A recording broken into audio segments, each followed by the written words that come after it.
Une entorse à la règle pour démarrer donc avec du sport. Les Lions ont vaincu leur adversaire mais n'ont pas convaincu leurs supporters.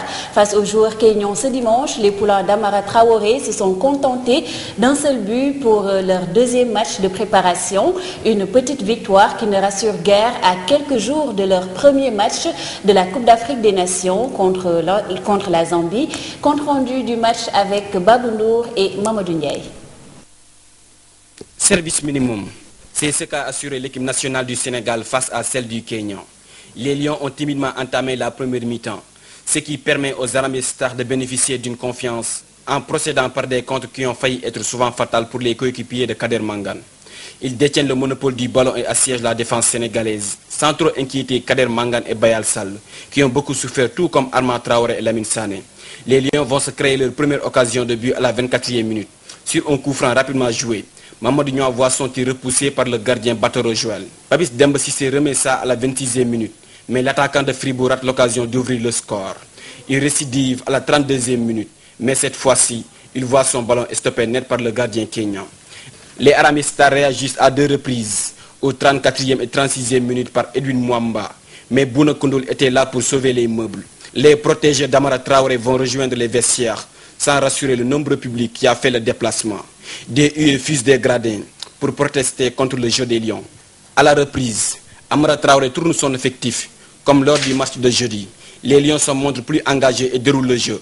Mohamed Diamé relève le rythme de jeu, aidé en cela par Souleymane Kamara. Le public se réveille et l'attaque commence à s'enflammer et les occasions se multiplient.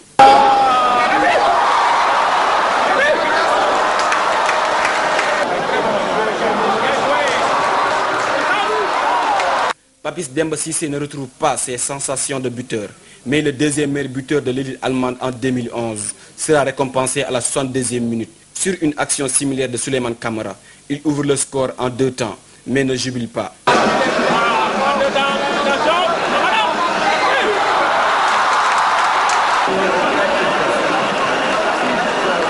En manque de confiance, Papis Demba Cissé rate l'occasion de doubler la mise à la 64e minute.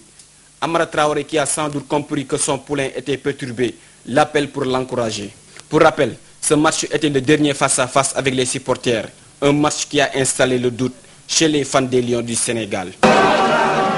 Babou Ndour, après ce match jugé décevant contre les Harambes du Kenya, le sélectionneur national du Sénégal, Amara Traoré, tente de rassurer les Sénégalais. Il indique que son équipe va monter en puissance au fur et à mesure de la compétition continentale. Voici Amara Traoré au micro de nos reporters Babou Ndour et Mamadou Ndiaye. La deuxième semaine où ce sera l'affûtage, des accélérations, de la vivacité, plus de rapidité dans les transmissions et plus de rapidité dans les cours de passe vers l'avant pour surprendre l'adversaire. Maintenant, il faut qu'on gagne beaucoup dans le replacement défensif, comme l'ont bien fait les Soudanais et puis aujourd'hui les Kenyans. Mais ce n'est pas les mêmes. Vous savez, quand une équipe est supposée, entre guillemets, moins forte, donc ils jouent sur ça, ils jouent sur le replacement défensif, essayer tout de suite de couper toute la transmission. Et ça veut dire que cette équipe-là n'aura pas beaucoup d'intention offensive. Mais nous, comme j'ai dit la dernière fois, il faut que c'est à nous d'aller chercher l'adversaire, c'est à nous d'aller marquer des buts. Aujourd'hui, je m'amusais avec, j'ai dit à Merci dans le match de prendre les occasions de but. Mais à la fin du match, je lui ai demandé, il m'a dit il y en avait 13. Il y en avait 13. Donc non, il faut qu'on retrouve notre efficacité offensive. Mais une équipe qui va gagner ce genre de compétition, il ne faut pas qu'il soit perpétué. Il faut qu'on monte en puissance, en gérant bien le match pour récupérer le dernier match de la poule. Et là maintenant, avec les matchs couperés, là, on n'a plus d'excuses. Voilà, nous poursuivons avec le sport et c'est pour parler de la soirée Sargal Foot Pro qui s'est tenue samedi dernier. Stéphane Badji du Casa Sport, Emmanuel Gomis de Diambar ont été sacrés respectivement meilleurs joueurs de Ligue 1 et de Ligue 2 de la saison 2010-2011 par la Ligue sénégalaise de football professionnel. C'était samedi à l'occasion d'une soirée de gala dont la présence des Lions de l'équipe nationale a particulièrement été remarquée. D'ailleurs, ils ont même reçu un drapelet en guise de yobel. Suivant à ce propos le président de la Ligue sénégalaise de football professionnel, Louis Lamotte, au micro de Sambou Biagui. C'est des escaliers et que chaque année c'est une marche qu'on franchit sans tomber dans l'autosatisfaction. Je pense que cette 3e édition quand même a différé des 2 premières par son originalité. On a voulu véhiculer un symbole lors de cette soirée qui était un peu cette jonction qu'il doit y avoir entre football professionnel local et football professionnel, j'allais dire extérieur, incarné par l'équipe nationale, dont les composantes à 90% évoluent dans le grand championnat européen de football. Symbole et j'allais dire Joko pour demander aux joueurs professionnels de l'équipe nationale de considérer, d'encourager le professionnalisme au Sénégal à travers ces jeunes talents qui sont aujourd'hui primés. Communication aussi dans l'autre sens, que le jeune joueur sénégalais puisse remettre une écharpe aux joueurs de l'équipe nationale qui s'apprêtent à aller à la compétition de la CAN. C'est un yobol comme on dit en Wolof, c'est des prières certes, mais c'est également une exhortation à faire beaucoup plus qu'avant et peut-être à nous procurer des plaisirs qu'on n'a encore jamais ressentis. Donc voilà les 2 messages qui ont été, j'allais dire, échangés à travers ces échanges et de médailles et d'écharpes. Nous avons voulu que ce soit les acteurs qui le fassent et ça a fortement rapproché le joueur de l'équipe nationale du joueur professionnel sénégalais. Révélation de la saison écoulée, Stéphane Badji, plus connu sous le sobriquet de Diego, a beaucoup contribué au renouveau du club fagnon de Ziguinchor, tout comme Idi Diouf avec la Renaissance de Dakar et Pape Siredia avec le Djaraf de Dakar. Ce sacre constitue pour eux une source de motivation pour cette saison présente. Suivons donc les réactions des uns et des autres au micro de nos reporters. Je crois que la démocratie partout est sous-tendue par le fair play. Parce que dès l'instant que la majorité s'exprime dans une direction, chacun doit... Je suis trop fier de terminer le meilleur buteur de la Ligue 2. Je suis très content. Vous avez pensé à quoi? J'ai pensé... c'est le travail qui a payé. J'ai beaucoup travaillé cette année et j'ai réussi à terminer le meilleur buteur. J'espère que ça va avoir quelque chose, quoi. Et vous démarrez une saison avec votre équipe. C'est quoi votre ambition? Mon ambition, ouais, c'est mon top d'avantage, c'est de terminer encore meilleur buteur, puis décrocher un contrat professionnel. Il y a des contacts déjà? Oui, il y a des contacts, mais pour le moment. Sentiment de fierté et de motivation, quoi. Parce qu'aujourd'hui, on a été bien suivis. C'est parce qu'il y avait les Lions qui étaient là. Mais quand ils étaient là, c'est parce que ça nous motive de travailler encore plus, quoi, pour être au même niveau qu'eux. Parce qu'aujourd'hui, si on a été bien suivis à la terre, c'est parce qu'ils étaient là. Et quand ils sont là, quand ils nous ont serré la main, quand on leur a remis le drapeau, ça nous a encore plus motivés d'être encore présents ici. Et on bossera pour être au même niveau qu'eux aussi. Ça me fait beaucoup de plaisir d'avoir nominé ce trophée et de me récompenser aussi. Parce que ça fait longtemps que je joue au Sénégal. C'est la première fois que j'ai assisté sur ce plateau-là. Je suis très content. Je le dis aussi, c'est pas moi seul, c'est comme le président Wakam le dit, c'est un trophée collectif. Sans que les joueurs de Djaraf, je ne serais pas nominé meilleur buteur parce que c'est pas moi qui a fait tout dans le match. Je félicite aussi l'encadrement du Djaraf, le président, tous les supporters et mes fans aussi. C'est un plaisir aussi de rencontrer les Lions. Et le Djoko? Ouais, le Djoko, parce que ça c'est un signe aussi, hein, pour moi, c'est un très bon signe pour la CAN. Ça me fait énormément du plaisir. Pour moi, aujourd'hui, là où je suis, c'est le Casa Sport qui m'a amené là, quoi. Vraiment, c'est du plaisir. Comme toujours, c'est le souhait de tout footballeur, d'être parmi les meilleurs. Pour moi aussi, c'est le travail que j'ai entamé pendant longtemps qui m'a souri aujourd'hui, quoi. Ramatoulaye Diaw Kaba, du sport, nous passons à la politique. Et ce sont les sportifs qui interpellent les hommes politiques. Voilà, ils ont leur mot à dire sur la prochaine élection présidentielle donc de cette année 2012. Les sportifs invitent les politiques au fair play tout en sachant que dans le jeu politique, c'est la majorité qui va s'exprimer. Ils n'accepteront pas, en tout cas, que le peuple sénégalais soit pris en otage par des politiciens. Ces propos ont été tenus par Louis Lamotte. Je crois que la démocratie partout est sous-tendue par le fair play. Parce que dès l'instant que la majorité s'exprime dans une direction, chacun doit pouvoir accepter la décision de la majorité et, j'allais dire, s'y plier et s'en accommoder. Je ne peux pas accepter qu'on menace le Sénégal d'instabilité, de guerre ou de je ne sais quoi, de violence, parce que tout simplement on va vers des élections. Je crois que les acteurs politiques doivent savoir qu'un certain langage est de nature à, j'allais dire, prendre en otage les Sénégalais. Les Sénégalais lambda comme moi et d'autres qui devons nous lever tous les matins, vaquer à des occupations pour faire face à nos obligations familiales, à nos obligations civiques, personne n'acceptera que quelques politiciens qui sont en mal de lecture ou de compréhension de leurs obligations, j'allais dire, constitutionnelles et démocratiques, vraiment veuillent transformer ce Sénégal en un champ de violence.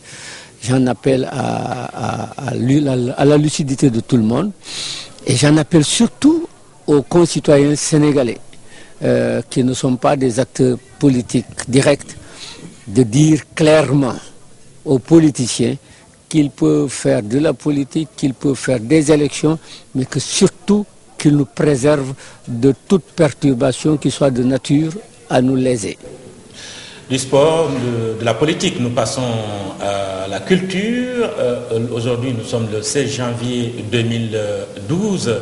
Le 16 janvier 2005, disparaissait Ndongolo, le chanteur, la star de la musique sénégalaise. Et 7 ans après sa disparition, sa voix résonne toujours dans la tête et le cœur de ses fans. Le 16 janvier 2005, donc, ce chanteur natif de Touba et habitant Pikine à Dakar, disparu à la fleur de l'âge. La ville de Pikine se souvient toujours de l'auteur de Nortel, son premier album sorti en 2001, ensuite Tarhis, un faux pas qui confirme en 2003 tout le bien compensé de celui qui a toujours clamé haut et fort sa pikinité. Décembre 2004, son dernier album, Aduna, sonne comme une prémonition. Sur la couverture de cet album, l'artiste tourne le dos comme s'il faisait ses adieux. Vendredi 14 janvier 2005, Ndongolo est pris d'un malaise alors qu'il animait une soirée au Yengoulen. Évacué dans une clinique, il y restera 2 jours avant de tirer sa révérence à 30 ans. Et puis Sambou Diagui, maintenant en souvenir de cet illustre chanteur, Canal Info News propose donc à ses téléspectateurs cette petite pause musicale.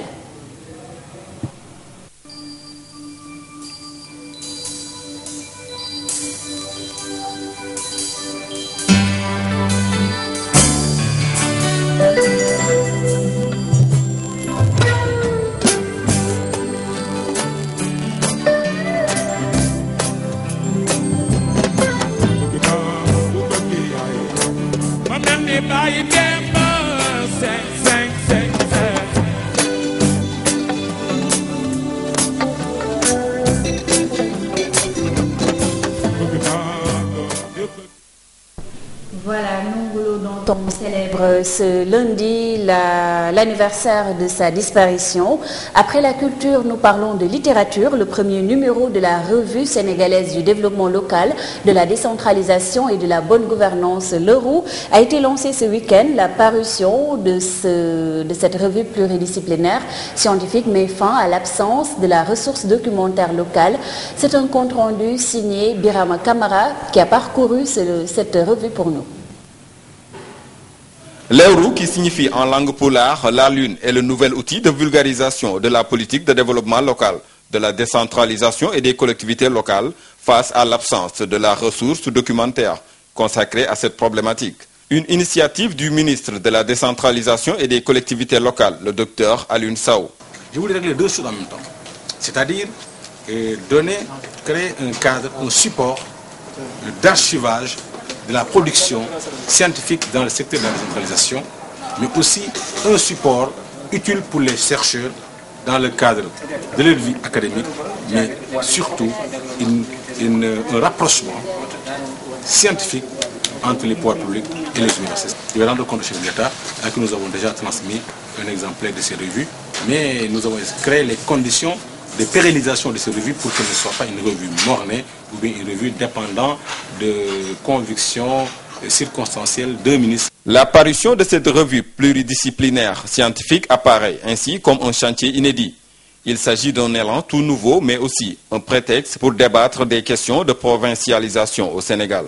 Face à l'absence de ressources documentaires qui fait cruellement défaut au système administratif local sénégalais, le dynamisme, le pragmatisme et l'efficacité du docteur Aliou Sow se traduisent par l'apparition d'une nouvelle revue scientifique remplissant tous les critères d'accréditation du CAMES. La revue Lewru, c'est ensuite son originalité. Originalité, idée. La revue Lewru est une idée originale.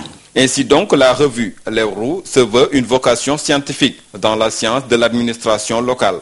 Et d'après le président des élus locaux, ce document vient à son heure, car devant être un espace de perfectionnement pour les élus locaux. Que nous puissions porter cette revue au niveau de l'ensemble des collectivités locales, des élus, d'abord des exécutifs, qui sont peut-être autour de 500 à 800, mais aller au-delà, au niveau des conseillers, que nous puissions faire que cette revue puisse être jusqu'au niveau le plus bas, jusqu'au niveau local, et que nous puissions également l'alimenter à travers l'exécution que nous faisons régulièrement des textes. Ce livre de 467 pages, produit par une équipe pluridisciplinaire, comprend 4 principales rubriques: études et essais, contributions des professionnels, législation et questions d'actualité. Ce premier numéro de la revue sénégalaise du développement local, de la décentralisation et de la bonne gouvernance, Lewru, est paru aux éditions L'Harmattan Sénégal.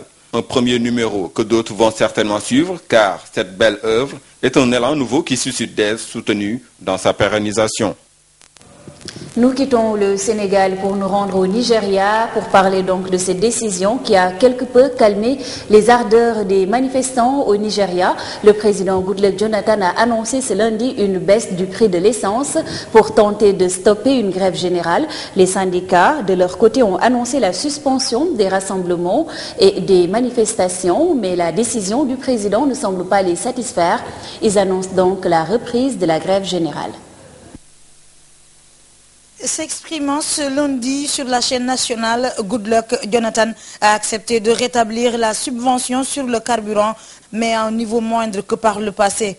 En clair, le prix du litre d'essence baisse d'environ 30%. Le litre est donc ramené à 97 naira, soit 47 centimes d'euros. Mais cet engagement présidentiel n'a pas convaincu les syndicats. Le gouvernement continuera de poursuivre la réglementation complète du secteur pétrolier. Toutefois, étant donné les difficultés endurées par les Nigérians, et après mûre réflexion et de consultation avec le gouvernement des États et le leadership de l'armée nationale, le gouvernement a approuvé la réduction du prix à la pompe d'essence.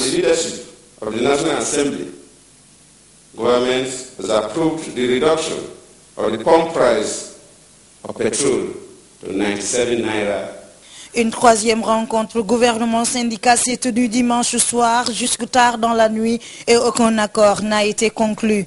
Les exigences des principales centrales n'ont pas varié. Elles veulent le rétablissement du prix initial du litre d'essence à 65 naira, soit 30 centimes d'euros. Du coup, le bras de fer se poursuit et la grève générale aussi, mais sans manifestation.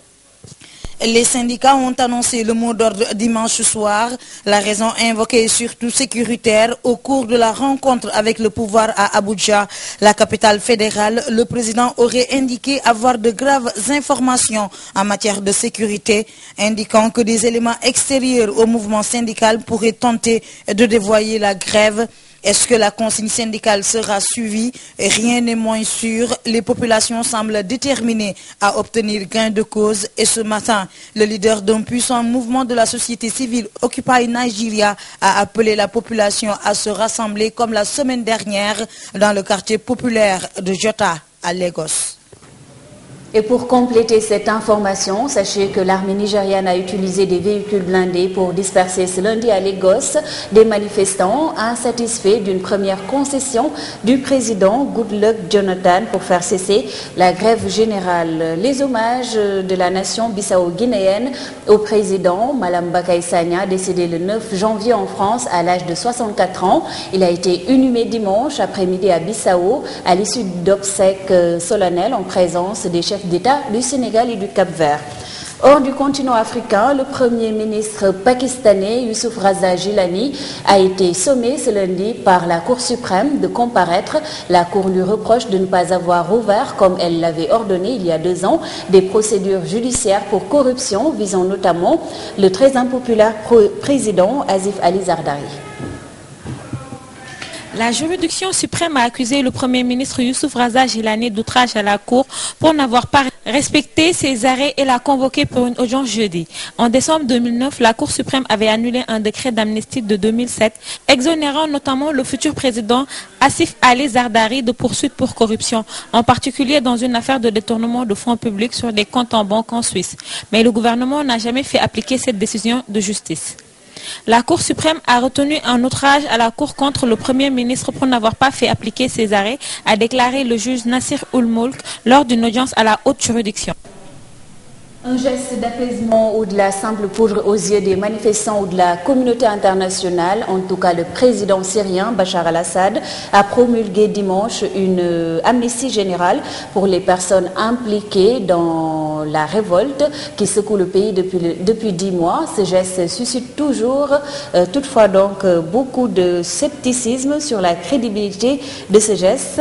Dans le même temps, le secrétaire général de l'ONU, Ban Ki-moon, en visite au Liban, pays voisin de la Syrie, a enjoint le président Assad d'arrêter de tuer.